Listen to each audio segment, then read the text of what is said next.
All-wheel drive, drift mode, ESC off. You can see you can really hold that all-wheel drive drift. Super amazing. I mean, never had this kind of thing with a car that is not rear-wheel driven. The sporty pinnacle of the all-new Audi A3 generation is right here. Thomas and Autogefühl with the all-new Audi RS3. We have both the sedan and the hatchback for you here today. We'll tell you all about the differences and what makes this car so special and sporty. Here in the front we can see the huge mask here in the black contrasting style and this honeycomb structure also right there. Headlamps come with LED as standard, optional matrix LED, yeah, 700 euros extra even for the RS3. Yeah, come on, Audi extra price policy.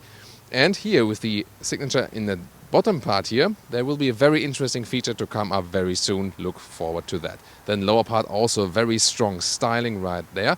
And in the front, yeah, sedan and hatchback are kind of the same. The difference is really the side profile, because here we are at 4 meters 50 or 177 inches for the sedan. So the sedan is a little bit longer and it has, of course, this falling roofline right here. We have 19-inch wheels as standard. They look really massive. This is also the biggest size option. You can even get carbon ceramic brakes. They're really not that necessary. And you know, I have my folding ruler with me and I can show you 16 centimeters or 6 inches is the difference then, where the hatchback is shorter and of course has this typical hatchback ending. So which one do you prefer design wise? Tell me in the comments. And of course there will be a difference then in how practical they are, which is also very interesting. In either way, a strong side spoiler right there, also once again in a contrasting black style. So overall a very strong styling, yes, but still somewhat elegant. As for suspension types, you start directly with the sport suspension, which is actually 25 millimeters lower than the standard A3 and still 10 millimeters lower than the S3. And optionally, then you can go for the adaptive suspension, the dynamic chassis control.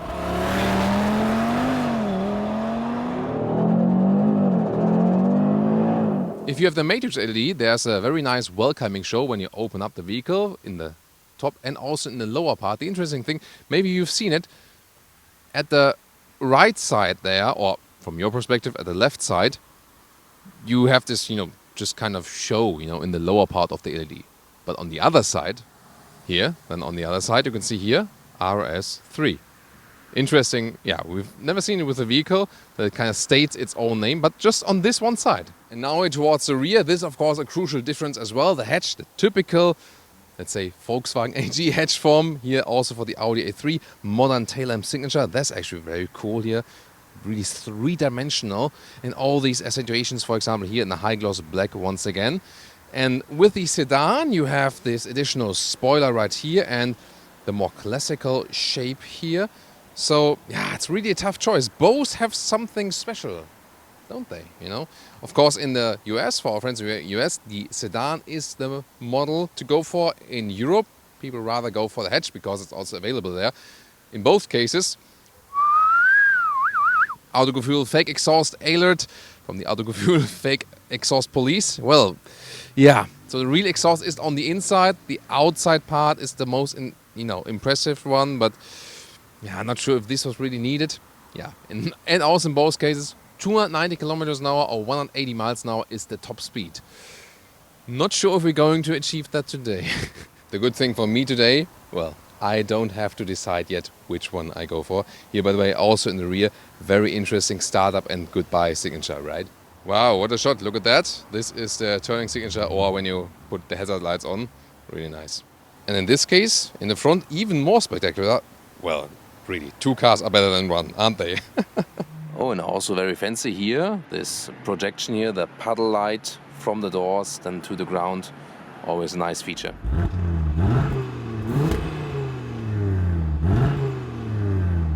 If you think this engine cover here is for free, you are mistaken. Once again, extra policy. However, what's included is this 2.5 liter 5-cylinder engine. This is the special thing about this vehicle. 400 horsepower, 500 Newton meters of torque, 3.8 seconds in the acceleration figure. These are the main facts and figures for today. And all-wheel drive. It's still a front-wheel driven platform, this vehicle here. However, a lot of torque can be sent to the rear wheels. And in this generation, with a torque split in the rear, So then more torque can be sent to the outside wheel in the corner, and even possible then with a drift mode. And now to a trunk or boot comparison. Both lose 55 liters in comparison to a front-wheel drive A3 model, because the all-wheel drive just takes more space than here in the rear. And we can see here the trunk of the sedan. It's limited in height. A backpack does fit in, so that's the catch of it. The width here, 1 meter or 40 inches. And then the advantage is here the normal trunk length is about 95 centimeters. So yeah, that's around 37 inches. So the trunk of the sedan a little bit longer. When we take a look at the hatch then here, we're at 77 centimeters or 30 inches. So a little bit shorter than here with the hatch. However, you're more flexible in loading things in and out. That's the basic difference. This is the car key, light and high quality with RS badging, then door closing sound. Very solid, like that. And then inside of the door with the microfiber cover here. Now in Dynamica, so another supplier. Soft also for the armrest, but not too soft here actually for your elbow. And the top part here also just some, well, not entirely hard pack, but also not really soft. But overall, very good build quality. Also here, the kind of reverse door handle is really good to use from the inside indeed. Then RS3 badging and RS3 floor mats. These are also these floor mats of the RS design package. And you also can get then here the microfiber steering wheel, also part of the design package. And the third part of the small design package would be here the seat belts in the contrasting style. If you have the extended RS design package, then you also have here these contrasts in the air vents, for example. So the microfiber steering wheel indeed does belong to it. And also the seats, they would also come with microfiber as standard, at least in Germany and other European markets. In the UK and probably also in the US, they will directly start with this one, with the animal skin seat, which is of course really a pity, because otherwise Dynamica microfiber on the inside, leatherette on the outside, and then with the design package you can get an animal-free RS3. Hey, that would be something for me, definitely. So you have to check out how the options are in your market and then complain at your dealer. Then let's get inside here. And you have that sport seat with the integrated head restraint. Yes, so that's already quite sport indeed, holding you also tight. And it's still fairly comfortable. We also see how it plays out in driving very soon. And with 1.86 or 6'1", still also have enough headroom. And as a comparison, if you have the RS design package in green, here also fitting to the exterior color, again, I think you have to like this. Do you? Tell me in the comments. Green contrast stitches you can see everywhere. Also, for example, then here on the seats and also in the air vents, these accentuations when you have the extended RS design package. So lovely attention to detail also once again here with the seat belts and so on. But yeah, is it something for you? Tell me. Interior overview, soft touch dashboard, and here the design accentuations. Nice clicking sounds here from the air vents, because you also open and close them by that. And you really have this driver focus. And then my favorite microfiber steering wheel is so cool with the 12 o'clock marking here, racing style. Also nice shifting pedals and real buttons at the steering wheel for the volume, for the RS mode button here, for example, that you get into the racy driving modes. And also your left side to control the digital instruments in 12.3 inch. Soon more deals to that.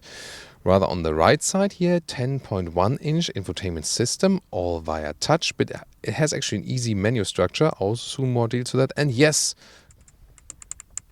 glad to have still a manual climate unit, again with nice clicking sounds. So I really like that we don't have, the too futuristic style here, that we can still control everything also with buttons and in high class quality. 2 USB-C chargers in the rear there, down there, together with an inductive charging pad for your smartphone. You can also have the wireless Apple CarPlay or Android Auto connection. Then this is here also another volume slider then for the passenger. Here the dual clutch transmission, shift by wire, so there's no mechanical link. That's why they could also make it so small. The cup holders, here you fold them out like this. Then they're also somewhat adaptive. And then you also have this armrest, which is really soft, well attached, and opening up, some more space underneath. A base A3 would start with smaller digital instruments. Here the RS3 automatically comes with these, the bigger 12.3 inch, and you can change the views in there, for example. So you have the map here, full screen. That's of course cool. And then your sporty view here, and depending also on the performance mode. Here, for example, with the RS mode button, you have this view with the RPM meter centralized. So a lot of choices you have available here. Pretty cool. Head-up display is always a good option. You also have the allowed speed in there, for example. And if you go to the different performance modes, it also switches to a more simplified view. Infotainment system has actually easy menu structure. It could be a little bit faster though. Interesting is that you have this car menu here, for example, also RS monitor, so that then shows you, for example, different like temperatures and so on. So sporty gauges, G meter, for example.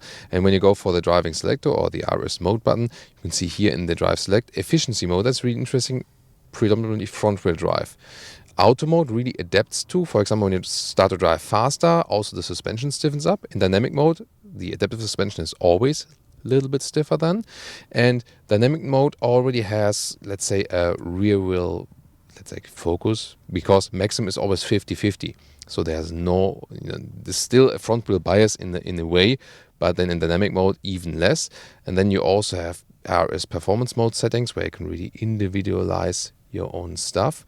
And the performance mode, by the way, this would be optimized for best handling. So no understeer, no oversteer. Dynamic mode would be a little bit oversteering, so depending what you like. Then RS torque rear, this is in the drift mode. So when you activate that, then from the power sent to the rear, and then in the rear 100% is sent to the outside wheel. Then when you, for example, could do like a corner like this, 100% is like on this wheel. So this is then the definitely funniest mode, so to speak. And then you can for the most fun, you can also then deactivate the ESC completely with the button here below. CarPlay integration looks like this, and sound system wise you go 6 speakers, 9 speakers optional with the Audi sound system, and then here 15 speakers for the B&O sound system, and it's really excellent. So you have a great in-depth sound. I love that. In the compact segment, it's really among the leading ones. But already the 9-speaker optional sound system is really good if you don't want to spend too much money. As for the rear, also the contour stitching style right there, and you would get the microfiber if you have the base seats, at least in Germany. Well, the base surface. So let's get inside, and remember, this is the short wheel base of this platform. So like the Golf and the A3 have the short wheelbase, the Leon and the Octavia, they have the long wheelbase. And the thing is, together with these very thick sport seats, there's not too much legroom here. So depending on how I set the front seat here, I can barely exactly fit here as a tall adult, and that's about it as for the legroom. It's not that uncomfortable as for the seating area. Headroom wise, here in the hatchback is okay, directly fits with my 1.6 or 6.1. So this is then better with the hatchback. Technically soon showing you the sedan. And by the way, hardpack, really hardpack material at the inside of the doors right here. And well, using the middle seat is kind of hard because you also have the big middle tunnel. So yeah, that comes really close. Overall, not that spacious here in the rear for the Audi RS3 or for the A3 in general. Some adaptive cup holders here. Well, there's high quality here at least. So maybe just go back here for beverages. The rear of the sedan as a comparison, legroom is of course completely the same. It's the same wheelbase, but then again, the headroom, yeah, that is a clear disadvantage because when you lean backwards here with 1.86 or 6.1, I do hit the ceiling with my head. So more headroom in the hatchback definitely. However, if your spine is kind of relaxed like this, or like monkey style, then it's actually quite okay, but definitely the hatchback has the advantage here.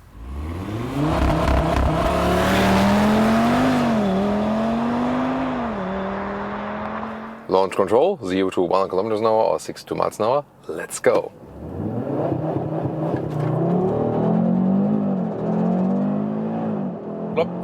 That's already it. Woo! That was almost 150 kilometers an hour. Wow, super impressive.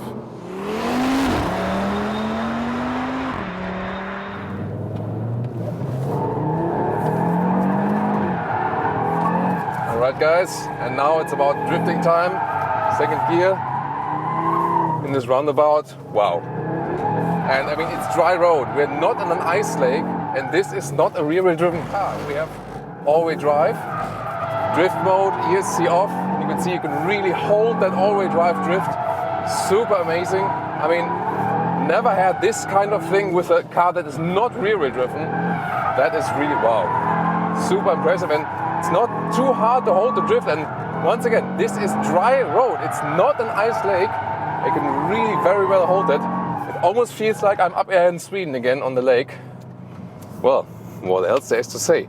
And you could also very well see that that the torque is really fully way on the outside wheel. That's so in the front like 50-50, and in the rear 100% that comes to the rear is also on the outside wheel there. Yeah, super amazing.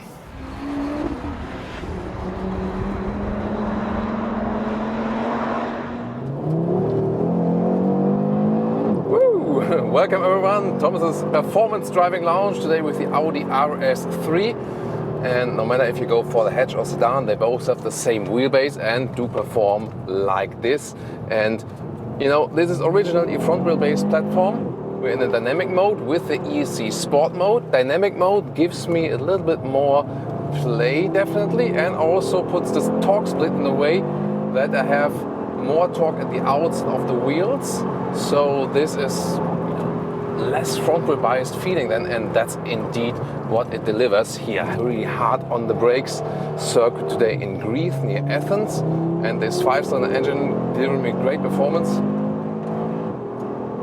150, 160 kilometers an hour. Wow. Of course, wearing a helmet in here today just for safety reasons.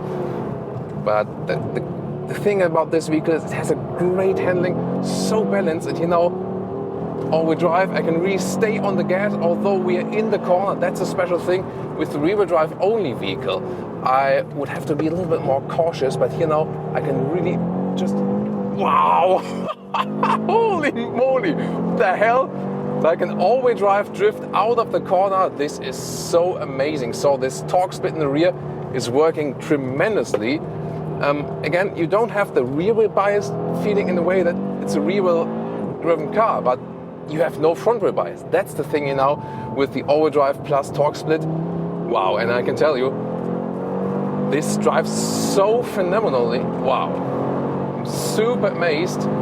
Almost 200 kilometers an hour, 125 miles an hour here on this straight. Wow, extremely impressed. The steering is super precise. There's no dead zone area. It's also very progressive. You don't have to steer a lot. You can see, follow the corners, and then also my steering commands as they are here on the pegs on the left side. And here I turn in the steering wheel the way the corners are, and then I'm really early on the gas. Wow. I mean, we knew it was sportier than before, but this is, yeah, no doubt the sportiest RS3 ever, and it's so much more agile than the outgoing version, which was already great. And you know, I drove the normal motorway to the way up here, and the funny thing is, it can be a very comfortable car. You can score some 7 liters on 100 kilometers, like 35 mpg US, 40 mpg UK. That's possible. At the same time, this 4-cylinder engine with that 400 horsepower can do exactly this, what we are seeing at this moment. Wow, and I think this is the best and sportiest compact hatch or sedan we've ever experienced, no doubt about that. So definitely segment leading in the sportiness right here, both with that unique 5-cylinder engine and yeah, that handling and with that torque split is just amazing. By the way, there is also this RS performance mode that is also possible, and let's test the differences. So the performance mode is rather oriented on, yeah, interesting, less oversteer, it's more balanced, so the rear doesn't come around that heavily when I'm at the outs of the corner. It's more, let's say, lap time optimized, so here I have more, wow, like super balanced and flowy feeling, but not so much that the rear would break out. So this is very interesting what they tuned here. So if you want to go for the best lap time, rather go for the performance mode, and if you want to have the most fun, then you can put it to the dynamic mode and play a little bit more around with that rear. And indeed, you know, the next thing would then be the drift mode. which is called RS Torque rear. Hard to pick that here while driving. And here in this case then, up to 100% can be sent to the outside wheel, and now I have to be rather a little bit cautious, because now the rear can really spin out. Here of course on dry track it's not as dangerous as it would be in red track or something like this. However, yeah, I feel now the car is a little bit way more loose, and yeah, look at that. See here, rear is coming out, I have to counter steer. As long as the ESC is set to sport, the car does catch me somewhat, so the control systems, but when I would deactivate it, then I could spin around all the way. And I mean, here on the racetrack, of course, that's kind of dangerous, but professional race drivers could actually do that. But really interesting how the driving modes have such a big effect, of course, even more so here in these extreme situations on the racetrack. Wow, it's really aggressive, and gonna need 1 or 2 showers after this session. So yeah, definitely now pinnacle of sportiness is in this generation. Wow.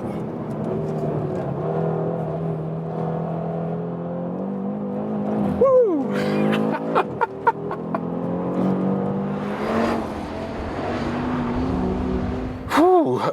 Yeah, that was something. But there's also normal driving possible with the Audi RS3, and when you start here in normal auto mode, it's all fine. Even when there's some bumps in the road, it doesn't project to your back. And when you have the adaptive suspension here, indeed, this can be easily a primary vehicle for everyday driving life. So with a fixed sport suspension, it's it can be quite rough, but here with the adaptive suspension, you still can have very comfortable ride in everyday time.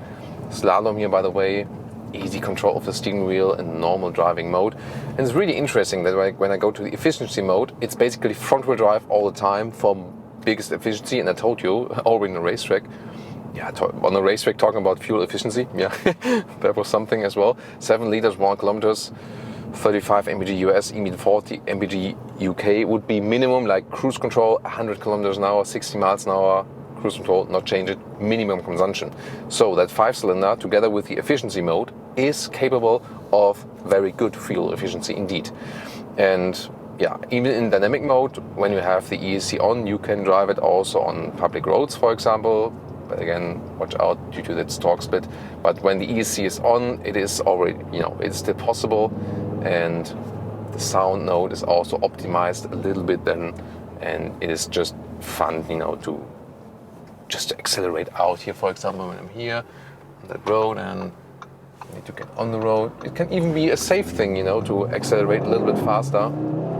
Yeah, that would be, your discussion at home, like, I really need that performance car. Yeah, because it's safer when I can accelerate out faster, that no one is crashing into my back. So yeah, just giving you some tips for for the discussions at home then for the next car buying.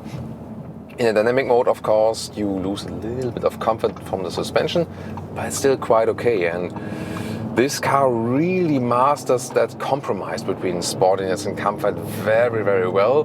Before that, I only saw it with the S3, but here in the new generation, I even more see it also with the RS3. The span is just wider. So, I'm super impressed, and you have a cylinder more than with the 4-cylinder, definitely. That also can bring actually you to lower RPMs, so that's also possible, that you don't have to stress that engine that much. And here on the motorway, I can also set cruise control here, for example, 110 kilometers an hour, 60 something miles an hour. Reasonable noise insulation, rather silent in here, good comfort also, again from the suspension. And the seats are also not too uncomfortable, especially if you go for the base microfiber version. If available in your market, they will be a little bit cozier. Here, these animal skin seats with that cool looking stitching and this honeycomb structure on the inside, it looks cool, but it's not that comfortable long term. That's the catch of it. And you also have all the modern assistance systems if you like.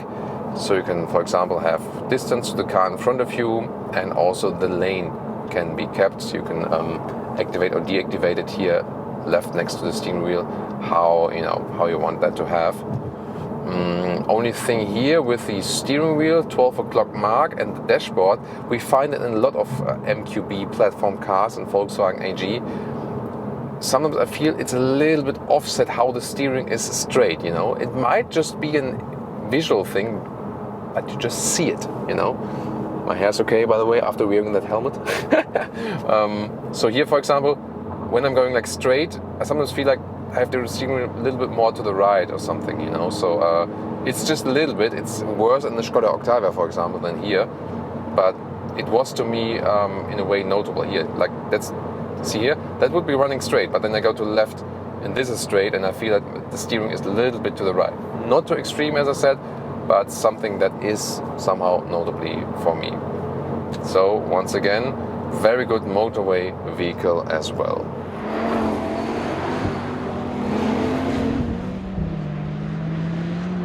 Super impressive what we saw today. Really now the pinnacle of compact racers. You should compare it to the Golf R. It also gets this torque split now. And if you don't want to spend so much money, what about the Audi S3? Could be also something for you. See you there.